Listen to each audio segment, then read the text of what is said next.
What if we could learn from outstanding leaders in business, sports, and education from some of the best voices in corporate America? Lighting the Path is a series of interviews with industry leaders whose stories highlight strategies that build purpose-driven cultures, engage and retain top talent, develop drivers that create high-performance teams, and connect people to the vision of your company. Join us to hear from game-changing, talented leaders whose paths make a difference at work and at home.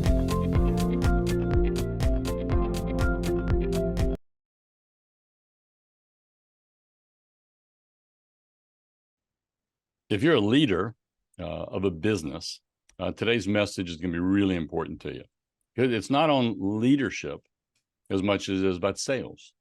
And what I've found in over 25 years in the executive search industry, that CEOs, COOs, leaders of organizations, entrepreneurs, what really separates the highly successful from some that want to be is their ability to sell. And I've found that a lot of us, me included, put paradigms on us as saying that I'm not a salesperson. But the reality is what I found over my experience is all of us are. It depends upon the way we approach our clients and prospects, the mindset that we have. And that's the reason I asked Harry Spaight to join us today. When I found out about his background and his walk, I felt like it was an important dialogue for us to look at. Look at the art of sales, but look at it not from a prospecting or pitch mentality, but look at it truly as a relationship building adventure. And so, Harry, welcome to the show. It's awesome to be here, Mike. I'm really looking forward to this. Yeah, one of the reasons when I first found out about you and I was interested in talking with you is when I started in the recruiting industry. I guess that's been, let's just say, a few decades ago. Xerox was known as having the most prolific sales training program, literally universally. And you spent, I forget what it's, 6, 7, 8 years or something like that with Xerox? Yeah, it was a number of years with Xerox. And their training was exceptional, without question. And, I totally agree with what you just said earlier is about we're all in sales in one form or another. Mm-hmm. For selling our ideas as leaders to our teams and selling our thoughts to our spouses, our children. There's a lot of selling going on every day. So I totally agree with you. Yeah, because isn't the art of selling really, there's two words that come to my mind. It's the art of persuasion, but that persuasion is driven from the art of serving. Pushing in both of those directions. And so you've been on this journey because Xerox is not the only place you've landed. I mean, that was just foundational for you, but you've progressed and developed a long way from there. And you've developed this sort of process that you call selling with dignity. That's why I love this book you have over your right shoulder there. Tell us what you mean by that. Yeah, so thank you again. So selling with dignity is really about understanding that sales done the way I view is the right way comes from a place of service to others. It's not about taking, it's about serving, very similar to the server in the fine dining restaurant, which I just love that analogy because you think of all the service that server provides, and they don't even worry at all about what their quote unquote commission is. They just keep serving. They politely ask if you would like something as a special or off the wine list. They don't get frustrated if you say no. They don't show any kind of disappointment, but they just keep smiling and serving and saying no problem. So I view that if you can sell in this similar mindset, people will love you and you'll have clients for life. Yeah. So tell me this. I mean, but based upon your studies and experience, what's the biggest mistake that you found that we make when we are trying to have a sales mentality, whether our role is sales or leadership? Where do we drop the ball? One that jumps out is that we make it about ourselves. And it's really difficult to hide that. When it's about us, people pick up on that. And I see it all the time, and especially in my case, like where I've had the experience, obviously, and been around salespeople forever. But regular people, I mean, people without the training pick up on it. So one example is if you make it about yourself, any prospective buyer needs to see value in any conversation because they're busy people. And if it's all about us as the seller, then they're going to ask, well, what do I get out of this? And so today, with the amount of information that's available, and then the spamming that's going on, the spam likely calls, the messages that we're getting on LinkedIn from complete strangers saying that they got the greatest new solution for us, we're inundated. So buyers have to be very selective, which they are. And why would they pick people to have conversations with that are not providing value for them, other than just selling? That gets old quick. And so they start ghosting people. And even people, after they've had a conversation and showed interest, they ghost because it's about the seller. And they just say, well, I'm not in the market today, so I know they're there, and I'll resurface when I'm ready. But so the hard part of today's time, it's getting somebody's attention, right? Exactly. It's starting the dialogue, starting the interaction. And so what's your process? What do you do to help people understand ways that they can approach somebody to get somebody's attention? Yeah, I think a really simple first step is to research the person that you're trying to pursue.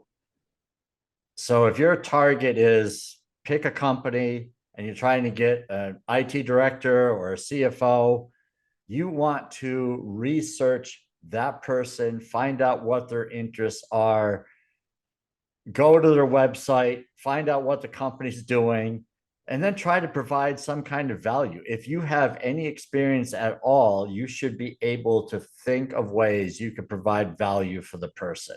What are some of the things that that company is doing? Do you have stories to share? Can you comment on someone's post? I mean, there's just so many little things that can be done where people start to see, hey, that guy Mike is a little bit different than everyone else that's asking for my business. So researching and looking for ways that you can provide value for the person in your first meeting is huge. Yeah, well, that way, yeah. I'm sorry. You say is making sure that you do the hard work up front, which is preparing for the phone call, as opposed to making that individual feel like they were just next on your call list. Exactly. And so it's finding some angle to be able to come in there and say, the reason for my reach out to you is not because of me, it's because of who you are. Exactly. And having stories that you can share, insights from what you've learned in the business, so that there's a real interchange, and it's not just about you. Yeah. So tell me about the stories, because that's one of my favorite things to talk about, because I believe that when we're interacting with each other, we use words to create images in their mind, right? Exactly. And so because of that, it's the story that we share is what really makes our engagement interesting and engage the mind in a totally different way. Any coaching that you have if people are trying to prepare stories that they might use in a conversation? Yeah, I think a real great simple example is take client experiences, stories that you've had in the industry that you're pursuing. So I'm a big fan of vertical selling, or it could be horizontal, where you're selling across similar titles in different types of vertical markets, or vertical markets where you have a similar conversation. So for instance, if you're selling to healthcare, then every prospect is going to have a similar challenge. So then you can relate wins and experiences and challenges that their peers are having, and simply say, I've noticed that this is a really hot topic. I've had this conversation with a number of people. What's your experience about that? Ooh, I love this. Right? It's just very simple, but it's relatable. And now you're asking them a question and getting them involved. And it's not like it's a massive story of once upon a time, but it's just you sharing something that was real life versus facts and figures that sometimes go over on deaf ears. Yeah, it's the story. People think when you say tell stories, you're having to go in and tell Gone with the Wind. And that's not what we're talking about, right? I mean, a story can be 3 or 4 sentences. It's an instant, it's a situation that helps somebody be able to picture the point of the message, as opposed to, like you said, facts and figures and laying things down. And I love this this vertical, whether it's vertical or horizontal. It's I've recently met, and he's going to be a future guest on our show. Walter Bond, who played for the Dallas Mavericks and a number of other NBA teams. Mm-hmm. And he is literally one of the top keynote speakers and sales trainers in the country. And Walter and I were talking about the power of, I love his language, is there's riches in niches. Right. And what happens is when you take this vertical or horizontal, when you go down a lane, then your message has a tendency to be able to expand because of something you just said. What you described is having conversations where you're not telling, but you're asking for information. Your call now becomes research. It's information gathering, which has a tendency to make it more interesting to the person you're talking to, I would think. 100%. And they know, based on your question and the way you set it up with a little story, that you now have experience. Yeah. And you can see people sit up. You can see it in the body language versus, I'm very happy that you're meeting with me. Let me do a discovery call. Mm-hmm. There's no comparison, because now you can add insight and get what their opinions are and then be valuable for them. You betcha. There's a dialogue that's coming. And the other part of it has to do with, if I make you the expert, your desire to connect with me will increase, as opposed to me proving to you that I'm the expert. Right. There's a shift that takes place. And I also, especially because of my background interviewing literally thousands of people throughout my career, what I found is that when I was interviewing somebody, the person that asked me questions, I found that they were demonstrating their ability and their knowledge much deeper and richer than the person who was just spouting data. Their ability to come and ask questions to engage my mind, it literally was a separator I saw in the interview process. You're seeing the same thing in the sales process, aren't you? Yeah, absolutely. Yeah, it's a really great point. So great observation. Yeah, I'm kind of curious about something. There's an aspect of what you talk about is, from a sales standpoint, the great fear that people who don't consider themselves to be salespeople. I am a salesperson. I'm a sales trainer. I'm very good at what I do. I mean, I was used to go and sell large scale accounts. Early in my career, I fought a battle, and the battle was being too pushy. I was afraid of being too pushy, and then sometimes, because I'm a nice guy. That's what people tell me. I'm a nice guy. Yeah. I fell in the trap of not being pushy enough. That's the person I want you and I to speak to right now, the person who kind of falls in that area, because that's one of the questions that you have in some of the literature that you put out. Is that something going in your, how does this material, this subject of selling with dignity, how does that help somebody who falls into that mindset? Well, you and I are very similar. Neither of us like to be pushy, and I built a career in sales without being pushy. Doesn't mean you don't ask for the business. Being pushy is, and I used to tell this to sales reps when they said they didn't want to be pushy. I asked them, well, what is your definition of pushy? Well, I asked, and I said, well, you asked them how many times? And did they ask you to stop calling them? Did they ask you to never speak to me again?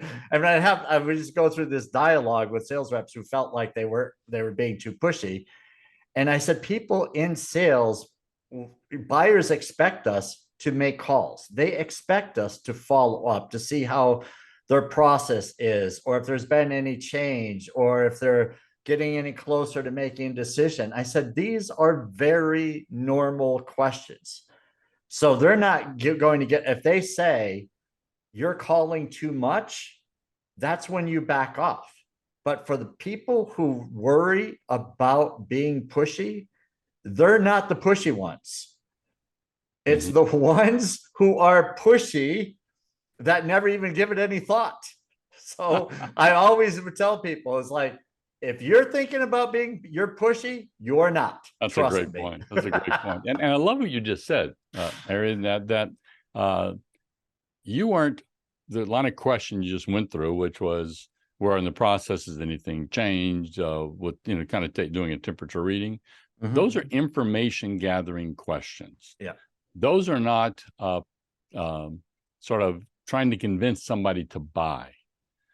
And Yeah. what we're talking about, if we're going to sell with dignity, if we're going to sell from a place of serving somebody, that's the ultimate goal we have. It's all about their needs, wants, interests, and guiding sort of the decision-making process, not convincing them that we are the next greatest thing. It's helping them realize that we're the next greatest thing.